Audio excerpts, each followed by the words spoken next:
Dean Martin and Frank Sinatra weren't just Rat Pack icons. They were brothers in song, laughter, and late-night memories. But after 8 years of silence, Martin picked up the phone for one final call that would shatter Sinatra's heart. As Martin's health declined, weighed down by emphysema and grief over his son's death, he reached out with 6 simple words that stripped away the glamour and revealed the raw truth of their bond. What he said wasn't just a farewell, it was a confession that left Sinatra devastated, echoing through Hollywood as the curtain fell on an era. Dean Martin's final moments left everyone in Hollywood silent.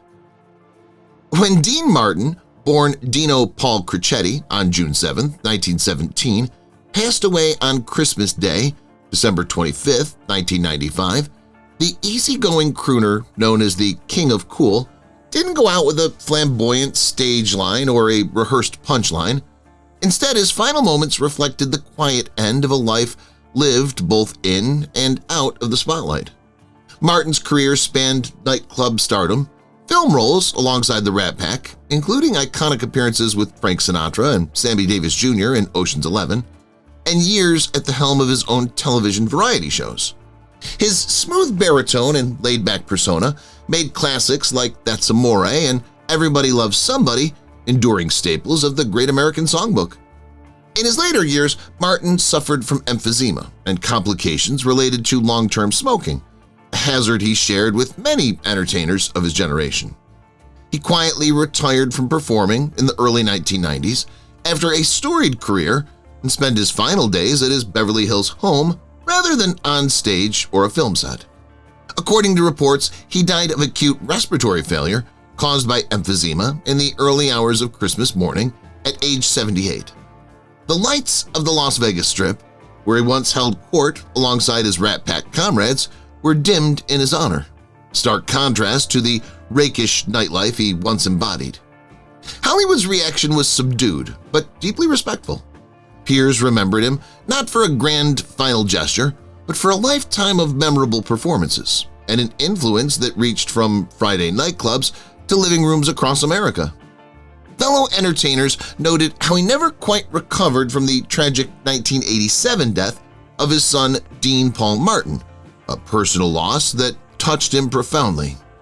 In the end, Martin's final chapter was less about dramatic exit and more about the quiet end of an era, the passing of a crooner whose presence once filled rooms with laughter, song, and that unmistakable cool. He didn't speak English until age 5, the untold childhood of Dean Martin. Before Dean Martin became the smooth-voiced King of Cool, whose songs like That's Amore and Everybody Loves Somebody defined the Great American Songbook, his early years were rooted in a struggle with language that shaped his personality and resilience. Born Dino Paul Crochet on June 7, 1917, in Steubenville, Ohio, to Italian immigrant parents, Martin grew up in an environment where Italian was the household language and English wasn't spoken until he was about age 5.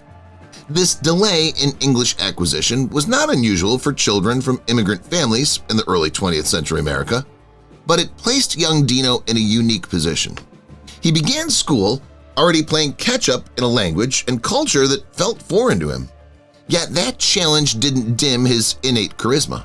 In fact, being an outsider in the classroom and playground may have helped forge his later stage persona, affable, relaxed, and unbothered by life's curveballs. Nerdy behind-the-scenes trivia: before his voice became iconic on tracks and in film, Martin performed in local clubs where his Italian-accented English added flavor to jokes and banter, a trait that audiences found endearing rather than off-putting. His early linguistic disadvantage arguably became part of what made his delivery so effortless and relatable in adulthood. Martin's path from a shy bilingual kid to a chart-topping singer and beloved entertainer wasn't linear.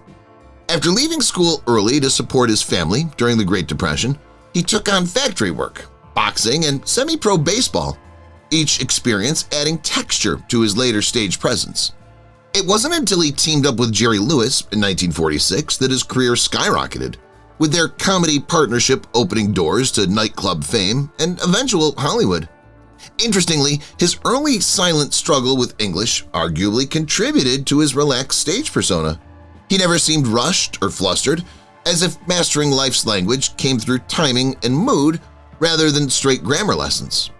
That patient, unhurried charm became his trademark, from Vegas lounges to residences, and even his documentary legacy in 2025 discussions of classic entertainment history. Ultimately, Dean Martin's childhood challenge with English didn't hold him back. It helped shape the voice and demeanor that generations now recognize and celebrate. From steel mill to stardom, Dean Martin's humble Ohio beginnings.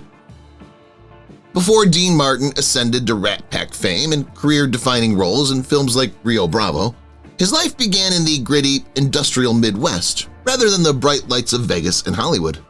Born Dino Paul Crocetti on June 7, 1917, in Steubenville, Ohio, he grew up in a working-class Italian-American family. His father was a barber, and his mother tended the household. And young Dino was surrounded by steel mills that choked the Ohio River Valley with smoke so thick, locals said you could taste it in the air. The steel town backdrop wasn't just scenery, it was formative. As a youth, Martin held blue-collar jobs that read more like scenes from a Depression-era novel than a future entertainer's resume. He worked in steel mills, bolstering his family's income, and later delivered bootleg liquor during Prohibition, boxed as an amateur under the nickname Kid Crochet, and even dealt cards and worked as a croupier in an illegal casino behind a tobacco shop. These early hustles speak to a broader truth about Martin's rise. He wasn't born into stardom, he earned it the hard way. The physical toughness from the steel mills and prize fights translated into a kind of on-stage resilience, while delivering bootleg liquor taught him the art of reading a room, skills that would serve him far better when he began crooning with local bands under the name Dino Martini. His earliest musical break came with the Ernie McKay Orchestra, where his crooning style, influenced by the smooth phrasing of the Mills Brothers and Perry Como, started to define his signature laid-back sound.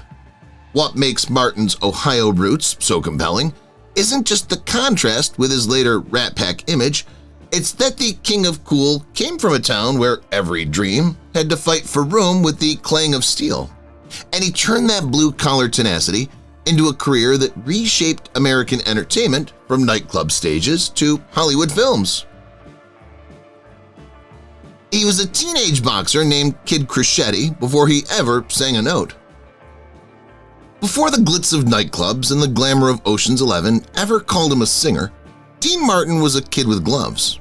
Born Dino Paul Crocetti on June 7, 1917 in Steubenville, Ohio, Martin grew up in a steel town mill environment where hard work wasn't optional, it was survival. Long before his smooth croon became a defining voice of the 20th century, he tried his hand at amateur boxing under the ring name Kid Crocetti, often also rendered Kid Crochet in period reporting, a playful twist on his surname that echoed how many fighters of the era adopted colorful monikers to build rugged, memorable personas in the ring. In the 1930s and early 1940s, Crocetti fought local bouts around Ohio and Pennsylvania, mixing it up with other up-and-coming pugilists while supporting his family amid the Great Depression, a background that would later lend a grounded toughness to his onstage swagger. Boxing wasn't just a hobby, for a time it was work. Reports and early newspaper accounts place him competing in amateur circuits where young fighters learned to toe the line between finesse and grit, training in non-profit gym spaces carved out of old warehouses and often turning up with bruised shins as badges of honor. That early ring experience preceded his first musical gigs, performing with the Ernie K. Orchestra in the early 1940s by several years. Here's the fun throwback. That same blend of cool, controlled power Martin once cultivated in the ring showed up later in his effortless phrasing while singing. His ability to take a beat, hold it, and let it unfold became his vocal trademark, much like a boxer rhythmically timing a perfect counterpunch. It's no accident that a man once known as Kid Crochet punched his way into Hollywood not with jabs and hooks, but with heart, swing, and style. Dean Martin got his first big break singing in a mob-linked club.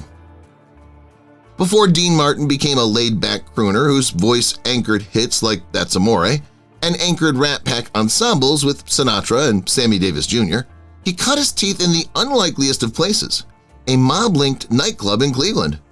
After years of blue-collar hustles, from steel mill shifts to amateur boxing as Kid Crochet, Martin's singing career began in earnest in the early 1940s when he performed with the Ernie McKay Orchestra, a local territory band that toured Ohio and surrounding states.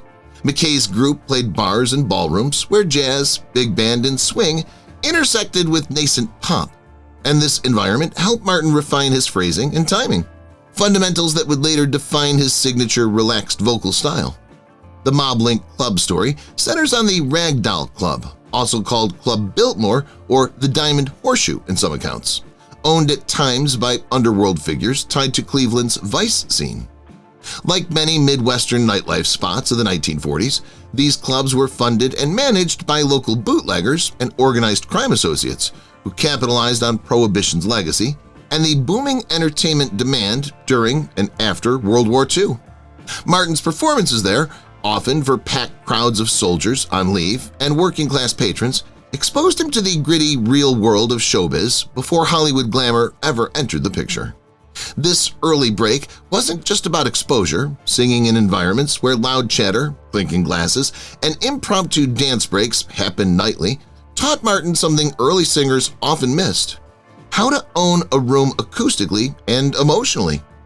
Unlike the sanitized studio settings he'd later command, those mob-linked club gigs demanded charisma, spontaneity, and the ability to cut through background noise, skills he turned into assets when he later teamed with Jerry Lewis in 1946, launching a comedy music duo that exploded nationally and ultimately led to his solo stardom. It's a vivid piece of entertainment history that shows how a future legendary balladeer learned performance not on Broadway or in a conservatory, but in dimly lit clubs where the house band, underworld ties, and raw talent collided, literally shaping the relaxed, everyman charm that made Dean Martin one of America's most enduring voices. The struggling years. How Dean Martin survived singing for pennies. Long before Dean Martin became one of Hollywood's most iconic entertainers, the suave crooner on record and member of the Rat Pack alongside Frank Sinatra and Sammy Davis Jr., he lived the struggle that many aspiring performers know all too well. Born Dino Paul Crocetti in Steubenville, Ohio in 1917, Martin's early adult life was far from glamorous. Like many young men of his era, he worked a series of tough, low-paying jobs just to get by. He labored in steel mills, delivered bootleg liquor, served as a blackjack dealer and speakeasy croupier, and even boxed as an amateur under the name Kid Crochet before music became his calling. These weren't just side gigs, they were survival work that helped him support himself while he hustled toward a singing career. Martin's first singing opportunities came at local nightclubs and speakeasies, where he'd often earn only a handful of dollars, literally pennies compared to what headliners made, because he was the act that club owners hoped might catch on. In fact, his early billing as Dino Martini came from these rugged club circuits, where his smooth baritone was honed in sweaty backrooms and late-night bar audiences rather than recording studios or elegant theaters. These gigs often meant auditioning multiple times, singing cover standards in tight spaces, and sometimes pairing with other struggling performers like his friend Sonny King, whom he shared rooms and bare-knuckled bouts with before fame. That gritty apprenticeship showed off slowly but surely. By 1943, he was hired by bandleader Sammy Watkins, who encouraged him to refine his phrasing and crooning style, a leap that helped him land bigger gigs and led to his fateful meeting with comedian Jerry Lewis in 1945. Hometowns to Hollywood, what makes Martin's early story especially compelling isn't just that he sang for pennies in tiny clubs.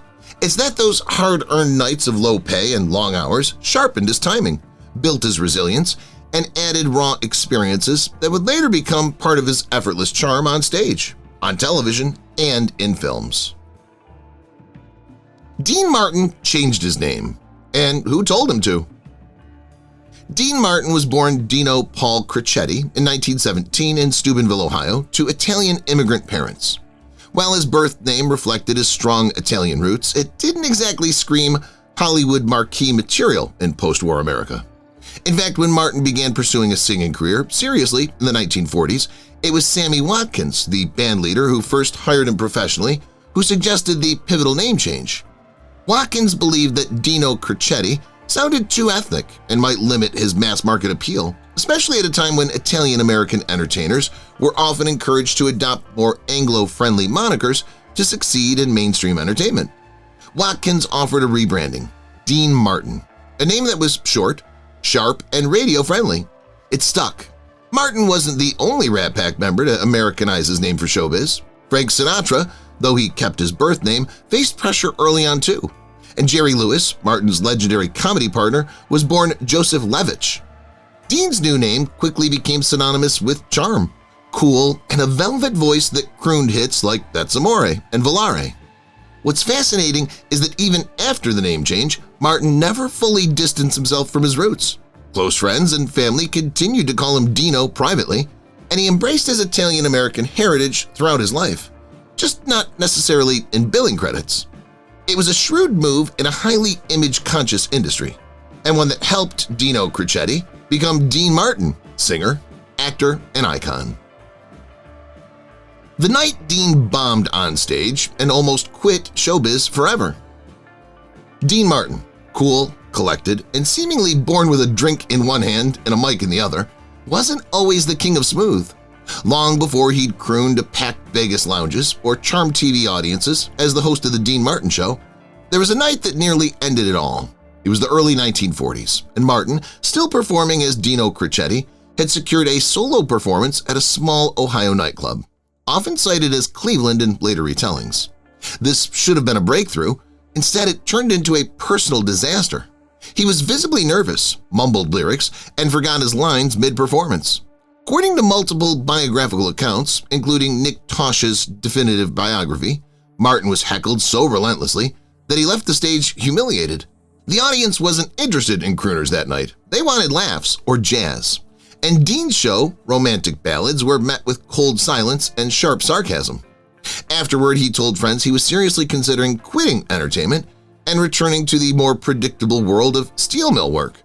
Ironically, it was his soon-to-be partner Jerry Lewis who would help him bounce back just a few years later. When Martin and Lewis debuted as a duo at the 500 Club in Atlantic City in 1946, their slapstick meets singing act became an overnight sensation, erasing that painful early memory. Still, Martin never forgot that night. It haunted him just enough to keep him humble, and probably just enough to keep him rehearsing a little harder than he ever let on. When Dean Martin met Jerry Lewis and changed comedy history. When Dean Martin met Jerry Lewis in 1945, it was less of a Hollywood handshake and more of a cosmic collision. Martin, the slick crooner with a Sinatra-like swagger, and Lewis, a rubber-faced whirlwind of slapstick energy, couldn't have been more different, but their chemistry was immediate and electric. Their fateful pairing began at the Glass Hat Club in New York City, and after a few chaotic trial runs, one involving impromptu food fights, they officially debuted as a comedy duo at the 500 Club in Atlantic City in July 1946. That debut was almost a disaster. As the story goes, the rehearsed act bombed on opening night. Scrambling to save the show, they improvised. Martin sang, Lewis interrupted, and chaos ensued. Audiences loved it. Club owner Skinny D'Amato, who'd threatened to fire them, extended their run instead. Within weeks, they were selling out theaters. Radio shows came calling, and by 1949, they'd signed with Paramount Pictures. What made Martin and Lewis so iconic wasn't just timing, it was reinvention. They helped revive the old vaudeville model, blending song, dance, slapstick, and wit into something fresh. Martin played it cool while Lewis went berserk, and America couldn't get enough. They starred in 16 films together, and NBC even built the Colgate Comedy Hour around them. Their personal friendship would eventually fracture, but for a decade they redefined comedy and proved that the right odd couple could rule Hollywood. The Rat Pack wasn't always glamorous. Dean's entry wasn't smooth. Dean Martin's induction into the Rat Pack may look like a match made in tuxedo-clad heaven, but the truth is far grittier than the Rat Pack mythology lets on. When Martin joined forces with Frank Sinatra, Sammy Davis Jr., Peter Lawford and Joey Bishop in the late 1950s, the group wasn't even called the Rat Pack yet. That name originally came from Lauren Bacall's teasing nickname for the Hollywood drink and party circle led by Humphrey Bogart in the 1950s. By the time Martin joined, it had transformed into Sinatra's Vegas-based brotherhood. But it wasn't instant camaraderie. Dean was a bit of an outsider at first. Unlike Sinatra, who relished being the center of attention, Martin played it cool, even aloof. He reportedly told friends he didn't care for all the showbiz talk during off hours and wasn't interested in the group's political entanglements, especially the Kennedy connections Lawford brought in. According to author Nick Tosches in Dino, Living High in the Dirty Business of Dreams, Martin once told Sinatra, "You go ahead and save the world, I'll just go home and get drunk." Yet Dean's laid-back defiance made him indispensable. He brought balance to the Rat Pack's chaotic energy, and that laconic charm became part of their Vegas act's appeal. While Sinatra barked orders and Davis dazzled, Martin sipped his whiskey, often actually apple juice, and delivered one-liners with sleepy brilliance. He wasn't trying to belong, and that's exactly why he fit in. The Vegas years – how Dean Martin became king of the Strip. Dean Martin didn't just perform in Las Vegas, he redefined what it meant to own a residency. By the early 1960s, the Strip was already a hotspot. But when Martin took up residence at the Sands, it became Rat Pack Ground Zero. While Frank Sinatra may have had the clout, it was Dean Martin's effortless cool that made the shows magnetic. Performing twice nightly with his cigarette in hand and a scotch glass, usually filled with apple juice, Martin would croon, banter, and improvise, often to the delight of packed celebrity-filled audiences. His deal was one of the most enviable in Vegas history. In 1965, he signed a groundbreaking contract with the Riviera Hotel worth $1 million annually for just 4 weeks of work per year. Even more fascinating, Martin had a no-rehearsal rule. His manager, Mort Viner, once said Dean hated rehearsals almost as much as he hated early mornings. And yet he was reliably brilliant on stage. Martin would often mock his own set list and even forget songs, turning the moments into hilarious punchlines. According to insiders, Elvis Presley would sneak into the back of the Copa room just to catch a Martin set. Offstage, Martin kept a strict routine: golf by day, shows at night, and bed early. Unlike his Rat Pack peers, Dean avoided the after-hours chaos, which only added to his mystique. In Vegas, Martin wasn't just an entertainer, he was a genre unto himself, cool, chaotic, and completely in control. Dean Martin refused to rehearse and still stole every show. Dean Martin was the king of casual, and not just in his onstage persona. By the height of his fame, Martin had developed a legendary and very real distaste for rehearsals. He believed spontaneity was key to his charm, and surprisingly it worked. Whether it was a Vegas stage, a television variety show, or a Rat Pack reunion, Martin often walked in minutes before curtain time and performed as if he'd been prepping all week. His lack of rehearsal wasn't laziness, it was instinct. According to former colleagues, Martin would glance at cue cards, maybe skim a script, then toss it aside and shrug and smile. The NBC variety show, The Dean Martin Show, from 1965 to 1974, was a masterclass in this style. Dean famously refused full rehearsals. The producers adapted by building the show around pre-recorded segments, leaving space for Dean's loose, one-take deliveries. His reactions, whether reading cue cards for the first time or improvising around forgotten lines, were often funnier than anything scripted. Even Frank Sinatra once said, Dean could wing it better than most people could rehearse. And here's a bit of flavor: the boozy act, often a clever gimmick. Martin's signature glass of scotch was usually apple juice, but the unrehearsed charm, oh, that was all real. It's rare to find a performer whose refusal to prepare somehow became their superpower. Yet for Martin, spontaneity wasn't just his style, it was his secret weapon. Why critics once called him lazy, and why they were so wrong. Dean Martin was once labeled lazy by critics, and at a glance, they weren't entirely wrong. He rarely rehearsed, arrived late to sets, and gave the impression he barely skimmed his scripts. But here's what the critics got wrong. Martin wasn't lazy, he was strategic. In fact, his laid-back persona was so carefully cultivated it bordered on genius.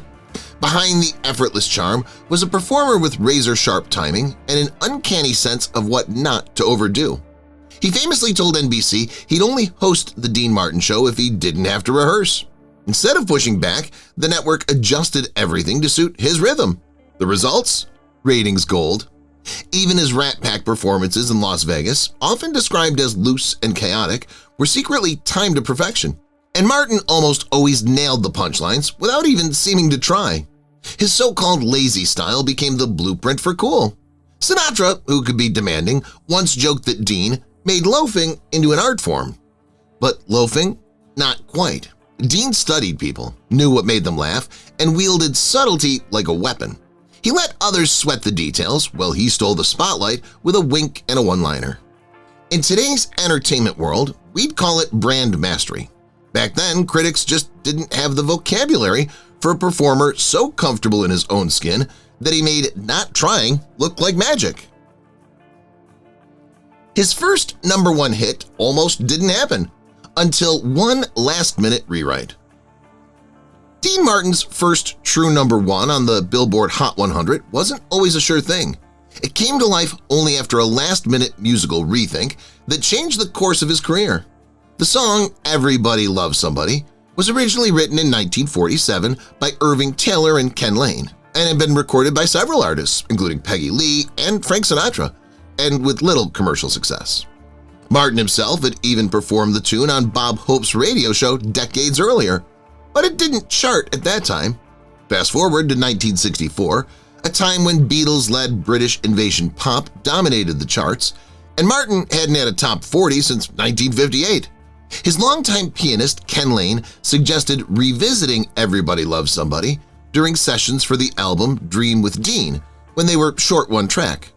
Martin recorded an intimate, small combo version first, but producer Jimmy Bowen pushed for a full orchestral arrangement with strings and lush backing vocals to give the song broader appeal for radio and the evolving adult pop market. Released as a single in June 1964, this revised arrangement hit the sweet spot. By August 15, 1964, the single reached #1 on the Billboard Hot 100, knocking the Beatles' A Hard Day's Night off the top spot, and also topped the pop standard singles chart.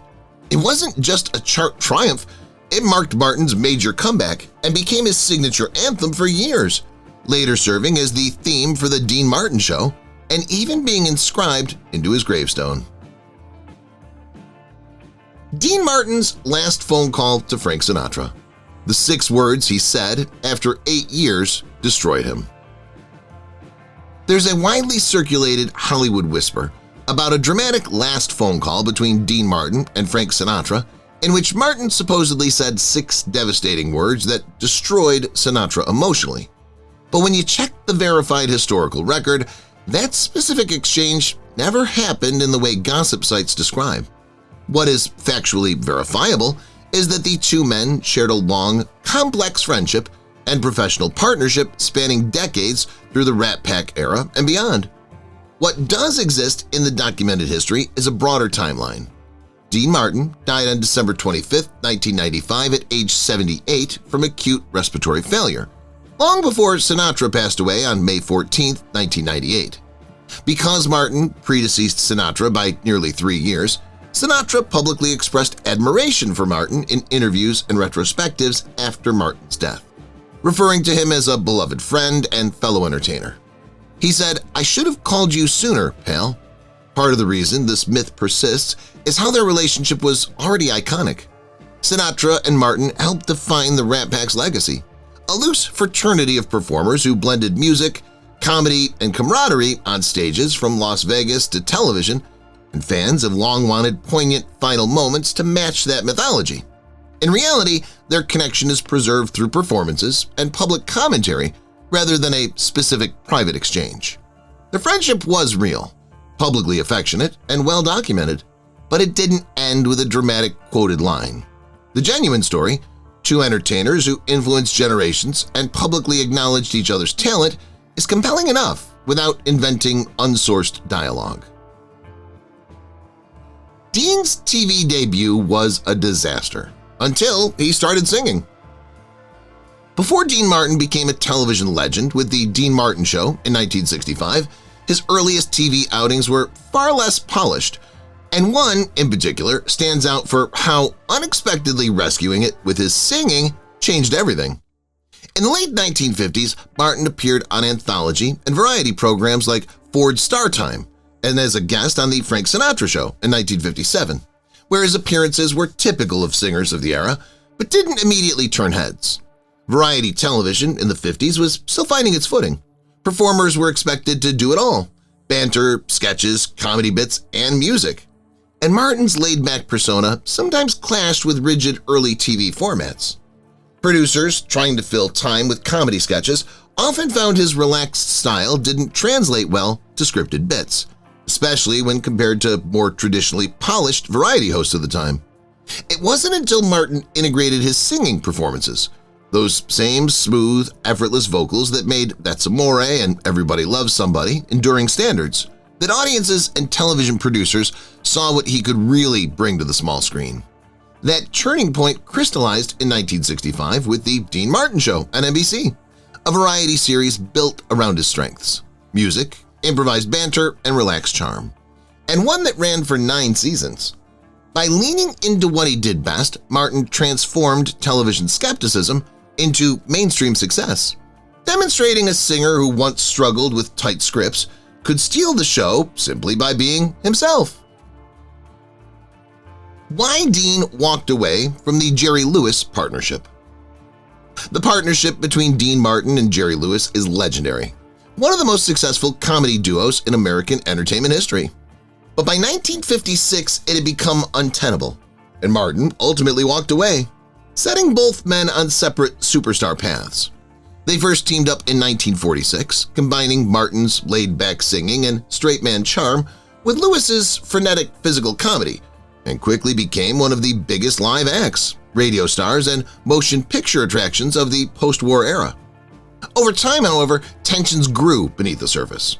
The work ethic divide was one major factor. Lewis was a self-confessed dynamo who wanted to expand their act into more films, television, and productions, whereas Martin preferred to maintain balance between performing and personal interests like golf, leading to a mismatch in creative energy and ambition. Critics and collaborators noticed that as the duo's fame increased, Lewis's comic antics and media spotlight tended to overshadow Martin's contributions, which Martin quietly resented, even if publicly he remained composed. By the mid-1950s, the strain was clear on set and behind the scenes. According to Lewis's own memorial, Dean and Me, A Love Story, arguments escalated to the point where Martin once angrily told Lewis, "You're nothing to me but a $sign," reflecting deep frustration with how the act had evolved. When their last film together, Hollywood or Bust, wrapped in mid-1956, and after fulfilling their final contractual stage appearance at Manhattan's Copacabana, exactly 10 years after their debut, they gave their final curtain call. After the split, both flourished solo.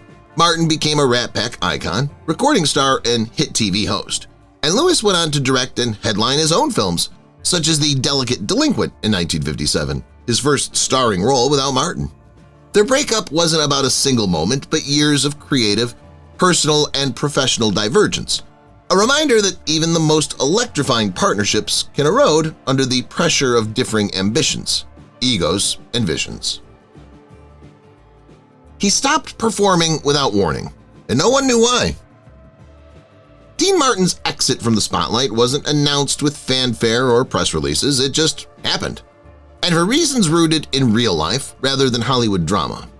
After decades as one of the world's most beloved entertainers, from Vegas lounges to the Dean Martin Show and international tours, Martin's performance career quietly faded in the late 1980s and early 1990s, leaving fans wondering what had changed.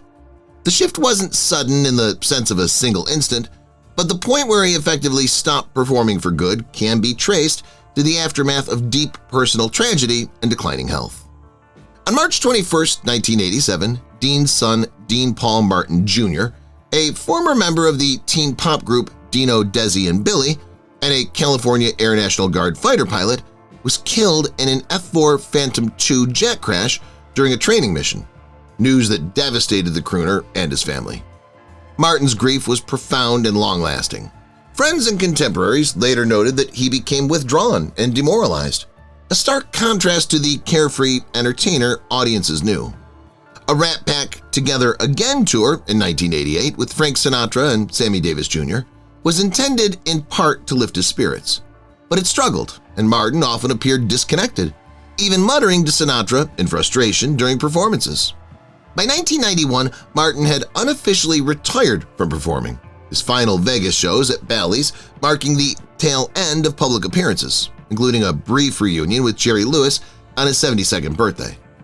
After that, he largely disappeared from stages and screens and retreated into private life. Health challenges also played a role. Martin was a lifelong smoker and later developed emphysema and cancer, which further hindered his capacity to tour or sing. In early 1995, he formally retired from public life, and later that year he died of acute respiratory failure. So the answer isn't a sudden artistic rejection or secret scandal. It was grief, loss, and real mortality intruding on a career that once seemed timeless. Martin's gradual withdrawal from performing reflects not a career misstep, but a human response to sorrow and aging that even the King of Cool could not escape. Thanks for watching Past Paradise, where Hollywood legends come home.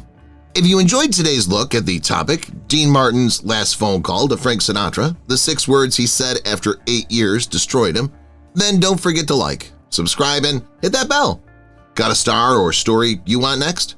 Drop it in the comments. Until then, keep the nostalgia alive, only on Past Paradise. If you've watched the video till here, that means you've enjoyed the video. Subscribe. Don't forget to turn on the notifications bell icon